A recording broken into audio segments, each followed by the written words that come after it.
guys, it's 4th of April. எங்க அம்மா அப்பா ஊருக்கு போயிருந்தாங்க. அதனால நாங்க பிரேக்ஃபாஸ்ட் செய்யறதுக்கு வேண்டி பிரெட் வாங்கி வச்சிருந்தோம். ஆனா எங்களுக்கு திருப்பி டோஸ்ட் பண்ணி சாப்பிடுறதுக்கு போர் அடிச்சு போச்சு. மீதி வர பிரெட் இருந்ததுனால அந்த பிரெட்டை வச்சு நாங்க பிரெட் அல்வா செய்யலாம்னு பிளான் பண்ணியிருந்தோம். ரெகுலரா செய்யற பிரெட் அல்வால நிறைய நெய்யும் எண்ணெயும் ஊற்றி அந்த பிரெட்டை அதில் பொரிச்சு எடுத்து செய்வாங்க.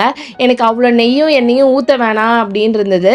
அதே மாதிரி பிரெட்டோட கார்னர்ஸையும் கட் பண்ணிடுவாங்க. டாப் அண்ட் பாட்டம் பிரெட்டும் யூஸ் பண்ண மாட்டாங்க. நான் என்ன பண்ணேன், எல்லா பிரெட்டையும் அப்படியே மொத்தமாக கட் பண்ணி மிக்சியில் போட்டு அரைச்சு பவுடராக்கி எடுத்துட்டேன்.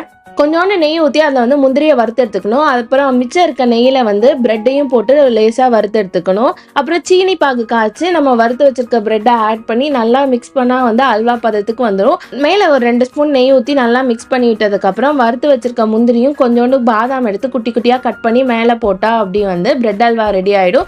இது கடையில் கிடைக்கிற மாதிரி பிரெட் அல்வா மாதிரி இருக்காது. இது அல்வா பிரெட்டில் செஞ்ச மாதிரி இருக்கும். நான் ஆல்ரெடி கடையில் கிடைக்கிற மாதிரி பிரெட் அல்வா ட்ரை பண்ணியிருக்கேன். ஆனால் இந்த மாதிரி செஞ்சதே கிடையாது. இதோட டேஸ்ட் சூப்பரா இருந்துச்சு. உங்களுக்கும் அல்வா பிடிக்கும் அப்படின்னா பிரவுன் ஆர்ட் கமெண்ட் பண்ணுங்க. இதோட நம்ம இன்னொரு வீடியோல பார்க்கலாம். Take care, much love, by.